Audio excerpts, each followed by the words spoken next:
Começa agora o Podes, o podcast do Espírito Santo, uma realização dos cartórios de protesto.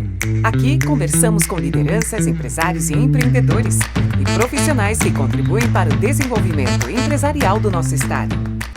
Eu sou Rubem Rochel e estarei com vocês nesse nosso bate-papo. Hoje estamos recebendo aqui nos nossos estúdios a sócia e diretora operacional da TES Contabilidade, Emanuele Pessotti. Emanuele, seja muito bem-vinda ao Podes. Obrigada, Rubem. É um prazer estar aqui para trocar um pouquinho com vocês. Emanuele, assim, para a gente começar o nosso bate-papo. A contabilidade mudou completamente de algum tempo para cá, né? Deixou de ser aquela história de guarda-livros, guardiã de números, para uma coisa mais envolvendo estratégia do negócio. Como é que você vê essa situação hoje da contabilidade? Eu vejo que cada vez mais isso vai se normalizar, deve se normalizar, porque querendo ou não, a contabilidade tem todas as informações que a empresa precisa, o empresário precisa para tomar a decisão. Por muito tempo, é óbvio que por várias questões do governo, a gente precisou e precisa até hoje entregar muitas obrigações exclusivamente para o fisco, para o governo, por meio dos livros por muito tempo, mas hoje por meio de declarações. Então acaba que a gente não tinha tanto tempo para se interessar para a parte estratégica, não só se interessar, mas se doar mesmo e ter tempo para isso. Então, a cada vez mais a gente está conseguindo olhar para essa parte estratégica dos números e não só a parte de burocracias. Com a reforma tributária isso tende a melhorar muito mais, porque a reforma ela traz um pouco do conceito da neutralidade. Então, o empresário por muito tempo abriu filiais e teve a sua estratégia sempre em volta da parte tributária. Qual foi o divisor de águas para isso, Emanuele? Onde você vê que, assim, daqui para frente a coisa mudou? Eu vejo que com a necessidade do próprio empresário. Ele foi percebendo isso, ele foi vendo que a contabilidade é quem tem essas informações e veio mais dele e claro que por meio de alguns escritórios que se posicionaram dessa forma, a gente hoje traz essa pegada mais consultiva, preditiva, próxima ao empresário.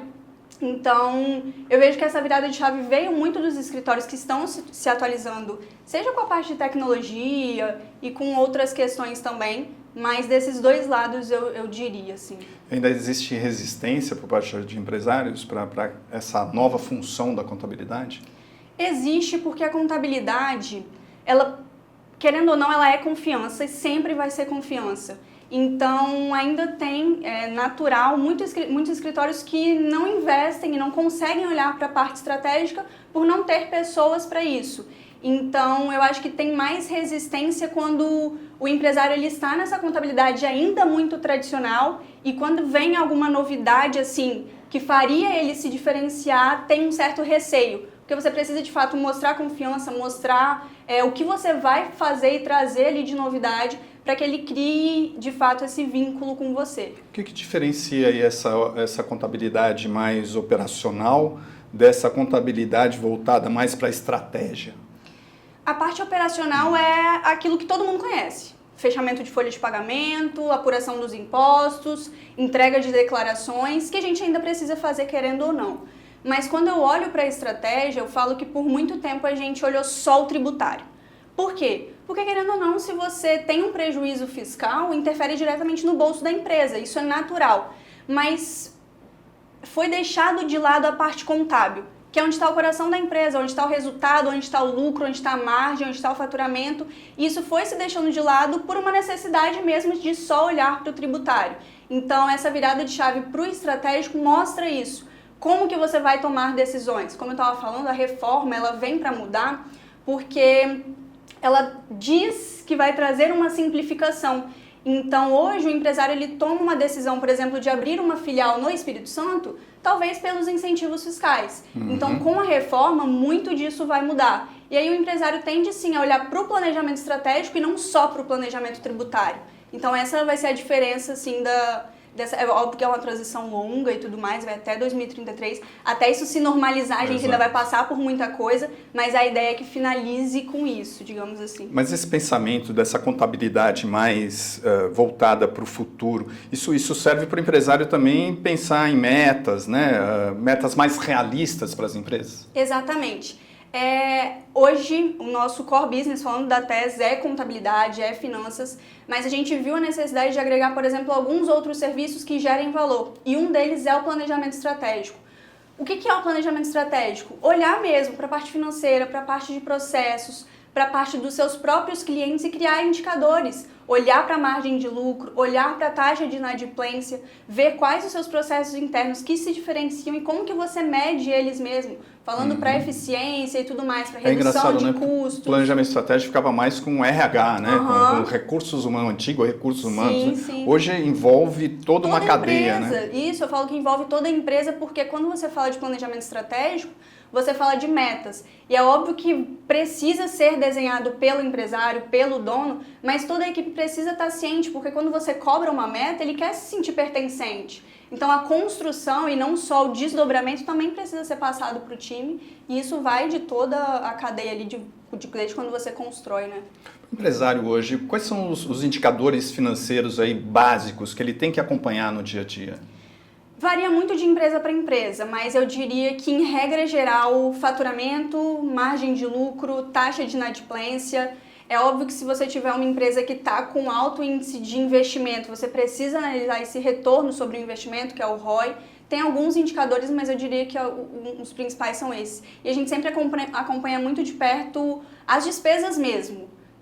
Porque você consegue dessa forma ter certa redução, melhorar a margem, então você precisa olhar ali principalmente para as suas principais despesas que mais interferem no bolso. Você está aí no dia a dia de várias empresas, né? Você tem algum exemplo prático aí de uma decisão bem sucedida, tomada a partir aí de diagnósticos contábeis? Perfeito. A gente tem próprios exemplos da parte tributária, tá? A gente tem uma esteira operacional que quando um cliente vem até a gente, nos 3 primeiros meses a gente chama de um período de diagnóstico, porque geralmente, é óbvio que não em todos os casos, mas geralmente a gente consegue ter uma redução ali naquele primeiro momento, ou acertar alguma coisa, ou otimizar alguma coisa. Então, verificar onde estão os gargalos. Onde estão os gargalos, exatamente. Então, como a gente tem um setor exclusivo, por exemplo, que olha para a estratégia, a gente no primeiro momento analisa todo o cenário, faz um diagnóstico inicial mesmo, todo o cenário da empresa, como que ela está hoje, quais são as principais dificuldades, o que tem de errado, o que tem de certo. E isso eu falo em todos os setores, financeiro, departamento pessoal de funcionários. Então, a gente faz uma análise 360 e aí nesses primeiros 3 meses é onde você consegue identificar as melhorias. E aí é óbvio que são diferentes setores e tudo mais, mas você consegue algumas reduções tributárias por questão de planejamento mesmo. Tem alguns serviços, vou dar um exemplo, tá? A área da saúde, que uma empresa é do lucro presumido e não se aproveita, por exemplo, de um benefício que é chamado de equiparação hospitalar. A equiparação hospitalar, ela dá uma redução ali de quase 5% na alíquota final. Então, é óbvio que você precisa entrar ali bem na operação, no próprio produto mesmo. Por exemplo, aqui no estado tem muitas empresas de agronegócio mesmo, que vendem produtos agropecuários, tem alguns produtos que são isentos de determinados impostos. Então, você precisa entrar mesmo ali na linha final, produto por produto, ver o que está sendo aproveitado, o que não está sendo. Então, como eu falei, hoje ainda a parte tributária interfere muito no bolso do empresário e a gente ainda precisa olhar isso. E nesse primeiro momento é bom analisar linha a linha. Da mesma forma que vocês fazem essa análise em loco ali do que está acontecendo, a partir disso pode se gerar aí novas oportunidades também para a empresa. Sim, perfeito. Aí tanto para a parte de novos negócios, novos produtos, é óbvio que você, como eu falei, você precisa estar por dentro de outros negócios que não só a contabilidade. Então, alguma tecnologia nova do mercado, pesquisa mesmo de mercado, seja para outras cidades, para outros estados, seja uma tecnologia que vai conseguir otimizar isso. Hoje a gente está estruturando bem um setor de tecnologia para olhar para a eficiência operacional. Às vezes você chega numa empresa que tem uma equipe de 5, 10 pessoas. Se você acrescenta ali uma tecnologia simples que já existe, você consegue reduzir até 3 pessoas. Ou melhor, trabalhar essas pessoas de uma forma mais estratégica e não só operacional. Olhar para a análise de dados, olhar para os indicadores financeiros e não só estar ali no dia a dia mesmo entregando o que precisa ser entregue. Antes da gente conversar sobre essas ferramentas, essas novas ferramentas, esses novos mecanismos, eu queria saber de você uma pergunta que está aqui. Meu irmão, que está na Austrália, né, e trabalha com contabilidade lá, é professor de contabilidade, me fez... o fluxo de caixa é o coração da empresa? Sim, eu falo que o fluxo de caixa é rei, né? É óbvio que eu preciso olhar para faturamento, para crescimento e tudo mais, mas a empresa precisa de caixa para reinvestimentos, para os pagamentos de dia a dia mesmo, então a gente costuma falar que caixa é rei no escritório. Agora, voltando aí, quais são essas ferramentas contábeis, essas ferramentas modernas ainda, que estão disponíveis hoje para o empresariado? Cara, tem muita coisa disponível. O que você pode apresentar aí? Mas... Só que eu vejo que o que está se diferenciando hoje, querendo ou não, são ferramentas que estão acopladas com inteligência artificial.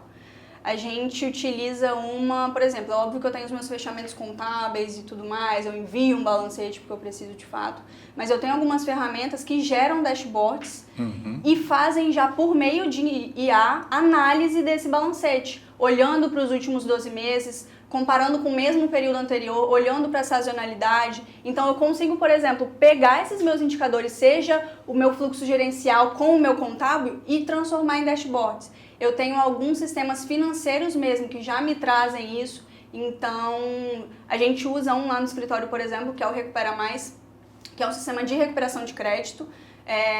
Hoje ainda muitas empresas têm um gargalo, que é a apuração errada de tributos e tudo mais, e esse próprio sistema ele consegue acusar. Foi um sistema feito dentro de casa, pela TES, mais uma software house lá de Linhares, a Fartec. Foi feito pela gente por causa desse gargalo e dessa dor. Então a gente tem esse sistema de recuperação de crédito. Nessa parte, por exemplo, de planejamento estratégico, a gente utiliza uma plataforma que a gente adquiriu recentemente, que é a Do It Growth.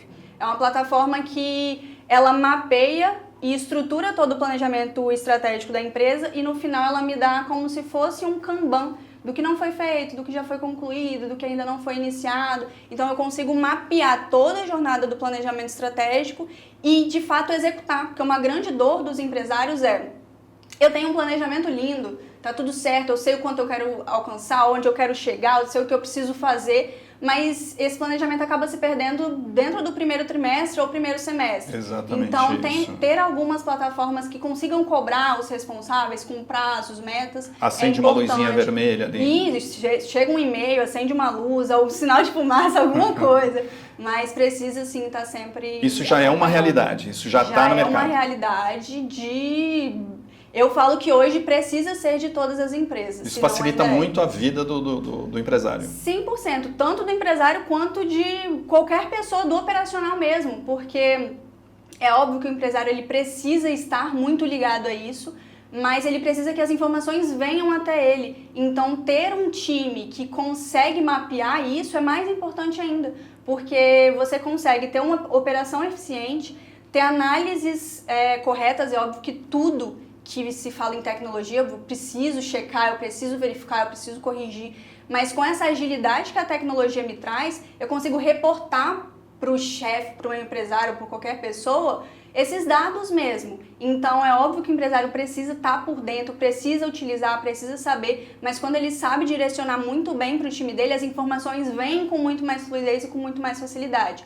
Então eu acho que a tecnologia é principalmente um aliado para você conseguir analisar mesmo os seus dados do dia a dia e não só passar ali no operacional e no batidão. E a partir dessas informações contábeis, obviamente, o empresário pode pensar em expansão, né, novos mercados, Exatamente. Abrir filiais. Exatamente. Todo esse mapeamento você consegue porque o financeiro é o coração da empresa e o contábil ele não é nada mais do que a junção de todas as informações. Eu pego o tributário, eu pego o departamento pessoal de funcionários. É o resultado final. Então, muitas empresas hoje ainda é natural. Olham 100% para o financeiro, mas você precisa sim olhar para a parte contábil, comparar com o gerencial, ver previsto e realizado por meio do seu planejamento estratégico. Então eu vejo que a tecnologia é uma aliada muito forte em relação a isso também. É óbvio que aqui a gente está falando em questões mais do dia a dia, mas eu não vou nem entrar no mérito de maquinário ou essas questões que de fato já eu vejo que já se consolidaram há um tempo maior no mercado. Isso que está chegando agora como inteligência artificial tem tomado um espaço bom, mas ainda precisa pegar mais força. Assim. Manoeli, o Espírito Santo tem esse viés de exportação, né, por conta dos portos e tal. Qual que é o papel da contabilidade no apoio ao empresário capixaba que tem essa linha, segue essa linha? Eu vejo que na própria tomada de decisão, na própria regulamentação, o Espírito Santo é um estado muito forte e muito rico. Mas a gente sempre fala que ele acabou, querendo ou não, se escondendo um pouco atrás dos incentivos fiscais, porque a gente tem muito incentivo, as empresas grandes vêm até o nosso estado pelos incentivos, então foi, querendo ou não, um facilitador, é claro.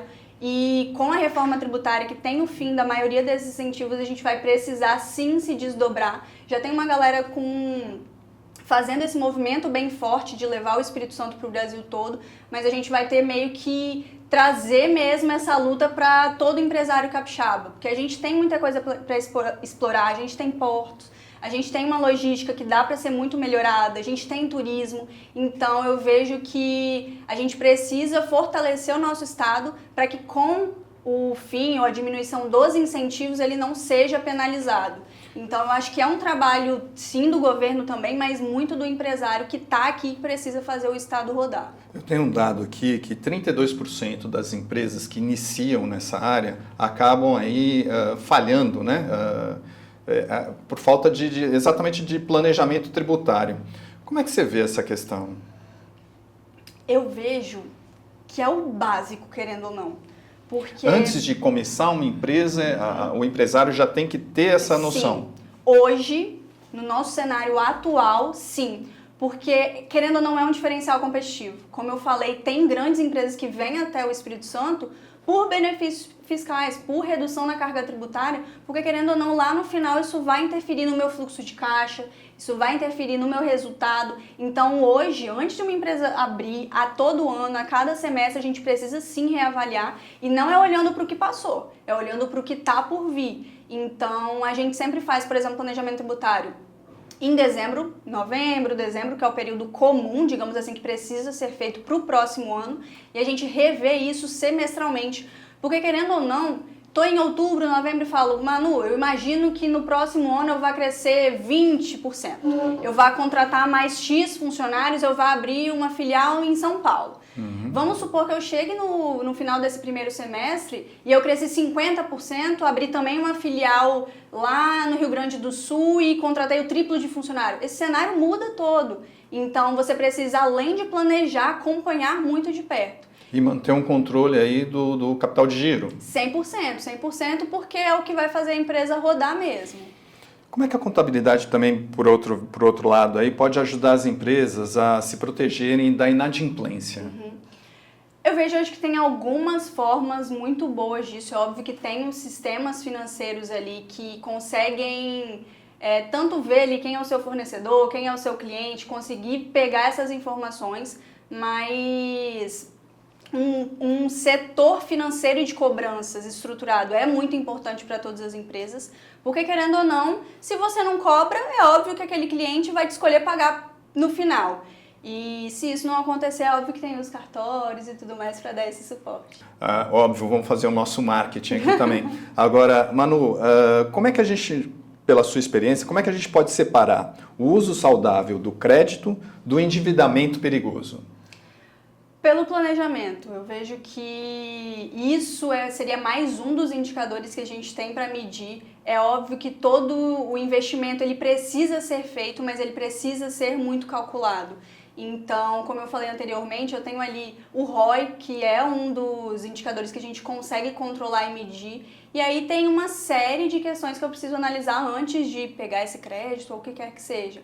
Mas o investimento ele precisa ser feito, mas muito bem calculado, já esperando qual que é o retorno sobre ele, quais vão ser as estratégias para que isso aconteça, para que seja de forma saudável, natural e que não prejudique ali a empresa. Acompanhando o dia a dia. Exatamente, não tem o que fazer. O dinheiro, quando se fala em valores rápidos, assim, quando a empresa ela precisa de muito capital investido, ele precisa ser acompanhado bem de perto, sim. Vamos falar também num outro viés aqui, obrigações fiscais, né? Qual é o risco da empresa que não mantém uma regularidade, não mantém um olhar para as obrigações fiscais? Esse trabalho é nosso, né? O trabalho da contabilidade. Uhum. Então, hoje é necessário sim, é óbvio que a gente tem atualmente 3 regimes tributários, com a reforma isso ainda vai acontecer, mas quando você muda de um regime ou constitui uma própria empresa, o fisco, o governo, ele ainda exige muitas dessas obrigações. Então, é óbvio que é um dever e um trabalho da contabilidade, mas você precisa sempre estar gerenciando sobre isso. É algo natural. A empresa abriu, você tem declaração para mandar, você tem informação para o governo, isso está aumentando cada vez mais, tá? Porque com a diminuição, por exemplo, dos próprios livros que você disse e etc., eu tenho cada vez mais declarações para mandar para o governo conseguir ali acompanhar todas as movimentações. Então, é um trabalho natural da contabilidade, mas precisa ser feito porque a gente já viu alguns probleminhas surgirem por não acontecer. Vou dar um exemplo. A gente recentemente entrou um cliente e ele começou do zero, assim, a empresa era do Simples Nacional. O Simples, ele não é tão simples assim, mas por esse lado ele tem muito menos declarações a serem enviadas. E aí, por uma questão tributária, a empresa deslanchou e ela precisou ir para o lucro presumido. E nessa virada de chave aconteceu de não serem enviadas todas as declarações. Por sorte a gente viu a tempo, mas por baixo assim a empresa teria que arcar com um valor bem alto. A gente conseguiu reduzir em uns 75%, mas pode ser que isso não aconteça. Não dê dependendo da demora e do tempo a ser declarado, entendeu? Então é multa mesmo, é dinheiro saindo da empresa e é arriscado. Manu, não sei se eu te falei, mas assim, eu trabalhei em escritório de contabilidade não também. Falou. Pois é, lá quando eu era jovenzinho. Um dos outros pontos que a gente trabalhava muito lá eram as obrigações trabalhistas, né? Isso também pode influenciar aí na saúde do empresário, na saúde da empresa? 100%. Eu falo que uma das partes estratégicas, por exemplo, é você olhar para o seu custo da folha.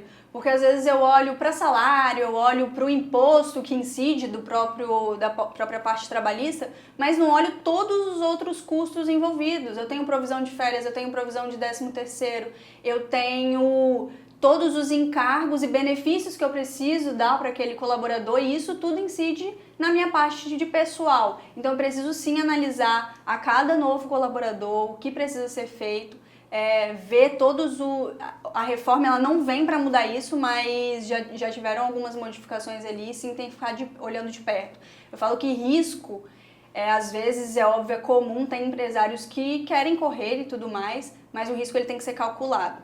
Então é você saber que tem risco nisso e conseguir se proteger ali e fazer o certo que precisa ser feito. Quer dizer, quem fizer esse planejamento tributário vai ter um diferencial, vai ser um diferencial no mercado. Querendo ou não, sim. Uma outra questão, eu queria que você me desse um exemplo mais claro, assim, de uma redução significativa de custos aí a partir da organização contábil. Você teria aí pra gente? Sim, eu vou dar um exemplo claro de próprio benefício fiscal. Algumas empresas, por exemplo, o uso da Sudene é um benefício não exclusivamente do Espírito Santo, mas de uma parte ali, que você consegue reduzir até 75% do imposto de renda. Pessoal do norte do Espírito Santo. Exatamente. Então, eu não vou falar de valores, mas até 75% do imposto de renda. Isso você consegue depois reinvestir na empresa. Às vezes acontece que as empresas precisam pegar do seu próprio lucro para alguns reinvestimentos. Então, eu tenho benefícios que eu preciso reinvestir o valor, mas eu acabo que não sai do meu bolso, do bolso do empresário, e sim de um valor que não foi pago ali totalmente dentro da lei, mas por um benefício que o próprio governo prevê pra gente. É importante falar que a Sudene, exclusivamente, com a reforma tributária, ela não acaba. Tem empresário ouvindo e tudo mais, que os incentivos acabam, mas a Sudene ela é um órgão federal, ela é do órgão federal, então ela é ligada ao imposto de renda. E o imposto de renda e a contribuição social nada mudam depois da reforma.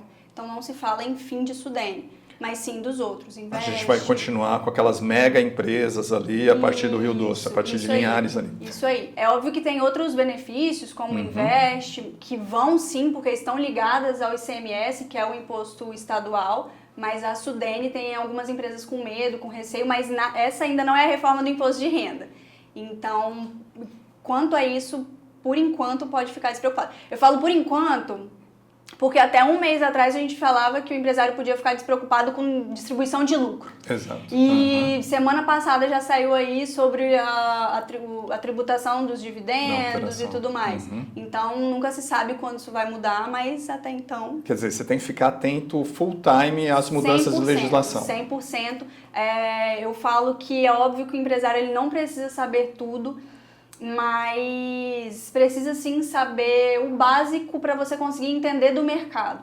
Como eu falei, a contabilidade ela está querendo ou não sendo mais estratégica. Então, ela vai sim te ajudar, por exemplo, a olhar para a cadeia de fornecedores, para a sua própria inadimplência. Ela precisa sim ser um aliado e se ela não está perto de você, tem alguma coisa errada. Então, traga ela para perto, se não for o caso ainda, para que ela seja mesmo um parceiro estratégico ali. E com a reforma tributária, a gente tem que ter essa veia mais educacional, porque muita coisa vai vir da contabilidade, mas muita coisa também precisa ser mudada dentro da empresa, parametrização de sistema e por aí vai. Então precisa sim ter essa dobradinha aí. Uma das questões até que você colocou foi pagamento de imposto, né? De impostos em geral. É necessário que o empresário fique atento e fique no dia a dia disso, né? Porque às vezes sempre deixa, fala, não, imposto, pagar, deixa sempre para a última hora. Como é que você vê essa questão do pagamento de impostos? Não tem o que fazer. O que é devido e precisa ser feito. E tem que acompanhar isso. E tem que acompanhar, eu acho que é mais ligado sim ao fluxo de caixa. A gente tem aí, a gente estava falando aqui antes de iniciar, com a reforma vem a questão do split payment, que é uma forma de recolhimento do tributo. Direto. Então hoje, eu tenho, por exemplo, eu faço as emissões de nota fiscal e eu vou pagar o tributo daqui 30 ou 90 dias. Então eu tenho ali um tempo que eu vou ficar com esse dinheiro no meu caixa, colaborando ali com o meu fluxo de caixa e tudo mais. Com o split payment, isso acontece na própria transação financeira. Então, esse dinheiro ele foi movimentado, o imposto já vai ser recolhido e enviado para o governo. Então, é preciso ficar aí de olho muito por causa do fluxo de caixa do dia a dia das empresas. É óbvio que 30, 90 dias não é um período tão grande, mas que interfere 100% no fluxo de caixa ali de uma empresa que movimenta muito. Manter aí o planejamento financeiro ao lado do planejamento tributário. Exato. E estratégico. E estratégico. É uma tríade bacana de acompanhar. Agora vamos aí para a história dos contadores. Como é que você vê aí o futuro do contador? O que ele vai ter que fazer para se tornar cada vez mais com essa pegada de consultor, né, deixando um pouco de lado aquela questão de ser o operador de guias, né, o cara que botava carimbo. Como é que você vê esse futuro do contador? Eu acho que o que vai mudar mesmo é essa parte estratégica. A confiança no contador, ela sempre vai continuar existindo, sempre vai ser uma pessoa e uma empresa que precisa estar próxima, mas essa figura ela vem mudando cada vez mais. Por muito tempo se fala, a tecnologia, a reforma tributária vai acabar com o contador e com a contabilidade. Eu acho que é balela, não vai acontecer porque o mercado ele vai se formando. Então eu vejo que o caminho da parte estratégica e analítica mesmo é o que faz a diferença. Novas portas vão se abrindo. Exatamente, você ter mais visão mesmo. O empresário ele não tem só a figura do contador do lado dele. Por muito tempo, óbvio que por essa contabilidade tradicional, os empresários eles iam só na figura do contador. Exato. Então, quando eu tenho ali toda uma equipe que consegue entender sobre a sua empresa, entender sobre o seu fluxo, tá no dia a dia da operação, eu consigo ter uma visão muito mais ampla do seu negócio. Então, é óbvio que a figura do contador ela vai continuar muito forte, muito próxima, mas eu entendo ali que, óbvio, puxando sardinha pro meu operacional ali, que as pessoas mesmo que estão ali no dia a dia, que conseguem analisar essa movimentação ou essa diferenciação vai fazer sim diferença. A gente tem algumas iniciativas que precisam provocar isso. Por exemplo, a gente instituiu o Dia do Cliente. O que é isso? O cliente vai até o nosso escritório e fala da história, fala do produto, o que ele quer investir, aonde ele quer chegar. Por quê? Querendo ou não, é o meu operacional que está no dia a dia. Então é ele que vê os números, tudo que está acontecendo, todas as movimentações.